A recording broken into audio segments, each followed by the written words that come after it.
কখনো ভূমি অধিগ্রহণের জটিলতা, কখনো অর্থায়ন, আবার কখনো রাজনৈতিক পাল্লাবদলে আটকে থেকেছে বে টার্মিনাল প্রকল্প। অবশেষে চট্টগ্রাম বন্দরের সক্ষমতা বাড়াতে আগামী মাসে শুরু হচ্ছে বে টার্মিনালের বিশেষ কারিগরি সমীক্ষা। সেই সঙ্গে বিশ্বব্যাংকের অর্থায়ন নিশ্চিত হওয়ায় গতি পাচ্ছে প্রকল্পটি। চট্টগ্রাম থেকে আরো বিস্তারিত জানাচ্ছেন আমাদের সহকর্মী সৈয়দ তামিম মাহমুদ। পতেঙ্গার এই শান্ত জলরাশি আর পলিজমা উপকূলের নিচেই লুকিয়ে আছে বাংলাদেশের অর্থনীতির আগামীর সম্ভাবনা। সেই সম্ভাবনা কাজে লাগাতে এগিয়ে চলেছে বে টার্মিনাল প্রকল্প। চট্টগ্রাম বন্দরের বর্তমান জেটিগুলো জোয়ার ভাটার উপর নির্ভরশীল হওয়ায় বড় মাদার ভেসেল সরাসরি ভিড়তে পারে না। সেই সীমাবদ্ধতা কাটাতে পতেঙ্গা উপকূলে নির্মাণ করা হচ্ছে বে টার্মিনাল, যেখানে 12 মিটার গভীরতার জাহাজ অনায়াসে ভিড়তে পারবে। 2030 সালের মধ্যে চট্টগ্রাম বন্দরের বে টার্মিনালকে দৃশ্যমান করতে কাজ করছে সরকার। এরই মধ্যে এই প্রকল্পে 650 মিলিয়ন মার্কিন ডলারের ঋণ চুক্তিও হয়েছে বিশ্বব্যাংকের সঙ্গে। বিশ্বব্যাংকের এই ঋণ সহায়তা এবং বিদেশি বিনিয়োগকারীদের কয়েক বিলিয়ন ডলারের এই কর্মযোগ্য বাংলাদেশের রপ্তানি সক্ষমতাকে নতুন স্তরে নিয়ে যাবে বলে মনে করেন নৌপরিবহন মন্ত্রী।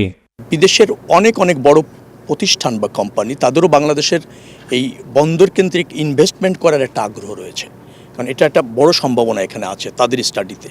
যার ফলে এই যে বে টার্মিনাল যেখানে আমরা দাঁড়িয়ে আছি, দেখবেন যে এটাকে 3টে পার্টে ভাগ করা হচ্ছে, 1, 2, 3। এই সুযোগগুলি কাজে লাগালে বাংলাদেশের ধরেন পোর্ট ইনফ্রাস্ট্রাকচার, পোর্টের আপনার আধুনিকায়ন এবং পোর্ট থেকে সর্বাধিক উপার্জন এইগুলি নিশ্চিত হবে। এদিকে বিশ্বব্যাংকের অর্থ অনুমোদনের পর এখন কারিগরি সমীক্ষার জন্য প্রস্তুত হয়েছে প্রকল্পটি। 2 ধাপে এই কারিগরি সমীক্ষা অনুমোদনে কাজ করছে চট্টগ্রাম বন্দর। আগামী মাসের ফার্স্ট উইকে আমাদের একটা টিম যাচ্ছে, টেকনিক্যাল টিম হলো সিঙ্গাপুরে। সেখানে গিয়ে 2D একটা সিমুলেশন হবে, ওইটা কোয়ালিফাই করলে এরপর আবার 3D একটা সিমুলেশন হবে, সেটা সাউথ আফ্রিকাতে। এবং আশা করতেছি আমরা এই বছর মানে মে জুনের মধ্যে হয়তো এটা আমরা শেষ করতে পারবো যে কন্ট্রাক্টটা, এবং এটা হয়ে গেলে তারপরে কাজ শুরু হয়ে যাবে। জোয়ার ভাটার উপর নির্ভরতা কাটিয়ে বে টার্মিনালে 24 ঘন্টা জাহাজ চলাচল নিশ্চিত করতে হলে কুতুবদিয়া থেকে বহির্নোঙর পর্যন্ত 30 নটিক্যাল মাইল চ্যানেল খনন করতে হবে বলছে বন্দর সংশ্লিষ্টরা। 1 দশকেরও বেশি সময় ধরে পরিকল্পনা, আলোচনা আর প্রতিশ্রুতি বেড়াজালে আটকে আছে এই বে টার্মিনাল প্রকল্প। সময় গেছে, বদলেছে সরকার, কিন্তু কাগজে কলমে সম্ভাবনা সূর্য যতবারই উদিত হয়েছে ততবারই বাস্তবে মিলিয়ে গেছে অস্তগামী সূর্যের মতো।